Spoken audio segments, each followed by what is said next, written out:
Usually, pag sinabi mong lalaki, dapat, ano siya, strong siya. Kasi ang lalaki, provider lang yan.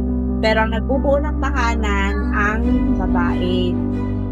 Pareho lang din naman, wala naman silang pagkakaiba eh. Pareho lang naman silang nilalang ng Diyos. Hindi issue kung tomboy ka o bakla ka. Kailangan natin silang respeto. Oo, hindi natin sila pwedeng i-judge. Female tsaka male, yun yung yung lalaki tsaka babae, yun lang yun. Male at tsaka female, yun lang yung sinasabi nating gender. LGBT, ano po sa tingin niyo po yung pumapatol sa isip? Kasalanan sa Diyos. Kasa.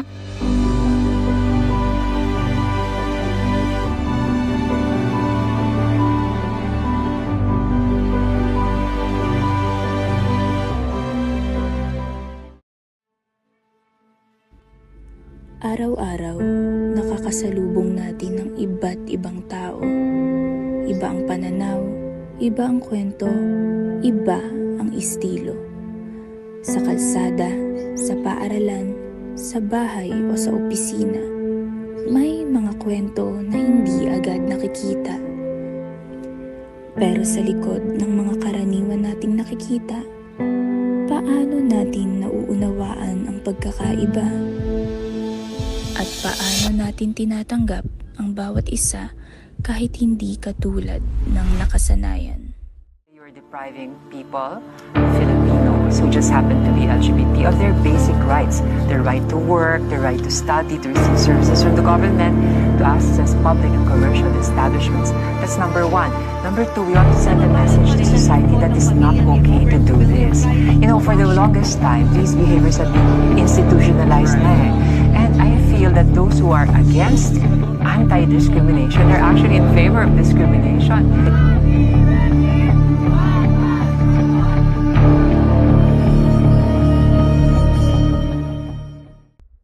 I've been a part of the LGBT for a long while. Since parang hanggang kailan mo siya nag-start na ma-figure out sa sarili? Well, simula din po kasi ng grade 2 ako. May isang po kasing lalaki na, let's say, pinabuli niya po ako. I've never been bullied my whole entire life po. Pero except lang sa, nung grade 2 ako. Pero nalaman ko din na nagkagusto siya sa akin. And then, doon po nangyari yung first kiss ko. Pero, doon po, nag-start yung pag-develop po kung sino ako ngayon. To be open po, nagsimula po akong straight.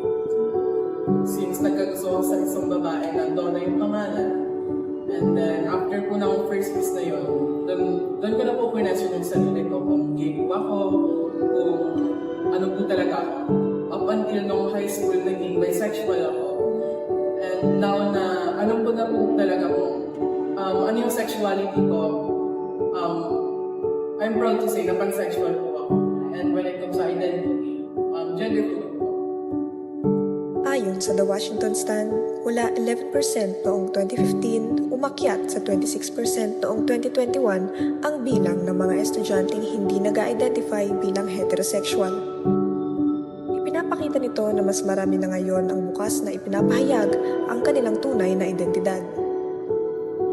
In my case kasi, I really think that I was normal. Not until the people told me na, uy, hindi ka parang normal in our perspective. Kasi ba't mo gusto yan? Eh, para lang po sa ganito. Example, in a box wherein sa babae lang parang acceptable na gumamit or gumawa nito.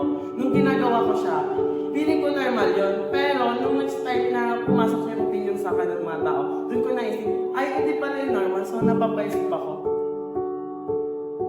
Kasi, this is normal. Para sa akin, hindi ako iba. Kundi, parang kakatulad niyo din ako. Iba lang yung way na pamumuhay ko kasi mas dito ako comfortable. Ayun. Muling sumalang sa Senado ang kontrobersyal na Sexual Orientation and Gender Identity or Expression o SOGI Equality Bill na tinitignan ng LGBTQIA+ community na magbibigay sa kanila ng pantay na karapatan at pagkilala ng lipunan. Bagamat mas kinikilala ang mga miyembro ng LGBTQIA+ community, marami pa rin ang nakararanas ng diskriminasyon, gaya ng isang pinalabas sa isang bar matapos pa naman siyang dumalo sa Pride March.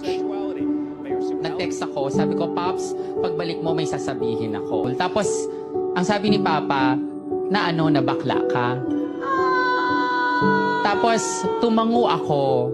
And then sabi ni Popsy, ano naman? Yung may parating na event sa school namin. Parang lahat ng teacher gusto kong ilaban, gusto kong ipa-represent ako sa buong strand, ganyan. Nagdadalawang isip ako kung sasali ba ako o hindi. Kasi, first time ko lang yun. Hindi ko pa kaya, wala pa akong experience. And then, hindi ko akalain na magdadala pa ako, na makakauwi pala ako ng corona. And then, yung time nun, nagdadalawang isip ako kung iuuwi ko ba sa bahay namin o hindi. And yung time nun, umuwi na ako. Bit-bit-bit ko yung corona. And then sinabi ko muna sa mama ko na nanalo ako, ito yung natanggap ko. Tuwang-tuwa naman siya. And then, si mama na rin mismo nagsabi sa tatay ko na yung anak mo nanalo sa event na to. Akala ko magagalit yung tatay ko nun eh. Akala ko may masasabi na naman siya sa akin. Pero ang sinabi niya sa akin, sobrang proud ako sa'yo. Kasi kahit ganyan ka, may talento ka palang pinapakita sa madaming tao. Sobrang saya ko nun. Like parang 100%. Yung father ko din po kasi, very accepted siya.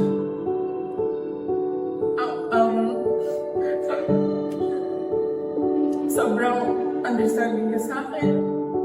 And then, minahal niya ako. Yung akin lang po. Kasi I'm a mom's boy po kasi ako. Yung hindi ko lang po maintindihan sa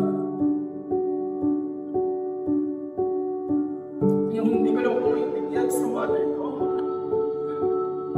Is para may kapalit pa yung sigaw ako.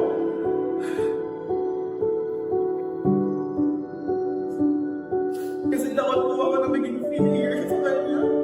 Nagtakot ako na isang araw hindi niya na po ako sasuportahan sa kung sino man ako.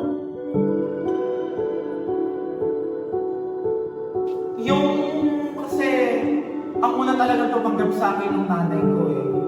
Yung time nun parang yung tinanggap niya na ako, sobrang saya ko eh.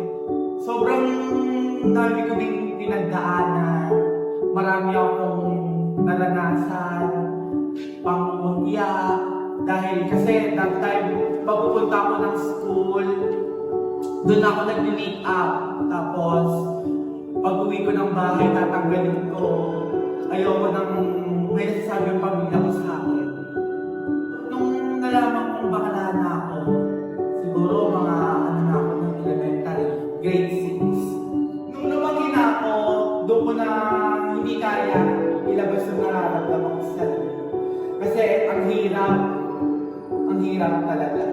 Pero sa akin, coming out doesn't even exist. I'm more like, may nilagaw po sila sa world ko. Kung dapat tanggapin niyo kung ano ako. Hindi like, tatanggapin niyo ako dahil eto ako. Parang i-represent ko sa dito, isa akong ganito, isa akong part ng LGBTQIA. Please tanggapin niyo ako. No, I didn't put myself in that situation. Instead, binuksan ko yung mundo ko sa kanila na ganito ko tignan ng mga bagay, ganito ko tinitignan, ganito ko iniisip, ganito ang pananaw ko. In that way, I really think that coming out isn't even necessary sa family namin. Kasi love should be free, is a part of freedom. Like, yung pagmamahal is part siya ng freedom natin. Kailangan malaya tayo magmahal. So, I don't think yung yung pagmamahal is dapat mo pa siyang i-explain. Kung sino minamahal mo, bakit siya yung mahal mo. Yung gawin niyo mo is you need to accept and love yourself first rather than paying attention of other people's opinions about yourself. Mahalin mo yung sarili mo, respetuhin mo yung sarili mo, and live your life peacefully.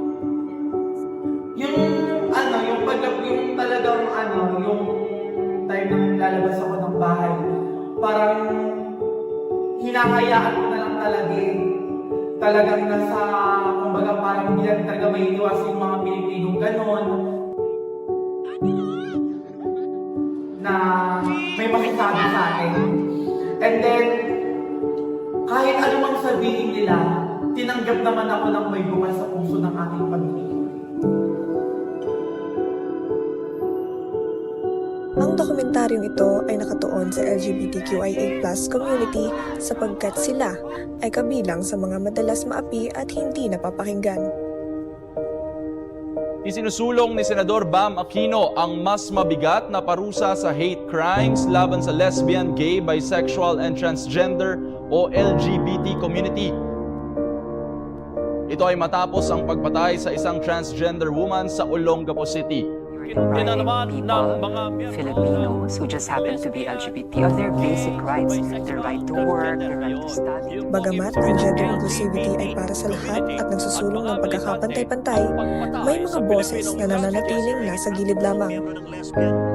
Ito ba ang lipunan na gusto naming iwanan sa ating mga anak at sa mga darating na salinlahi? In a conclusion, na ano yung pwede mong mabigay na advice or ano pwede mong masabi sa mga taong confused ngayon, sa mga taong nakakaranas ng discrimination dahil sa kasarian nila regardless kung babae or lalaki or part ng LGBT. Okay lang. Ano yung pwede mong masabi sa kanila o advice?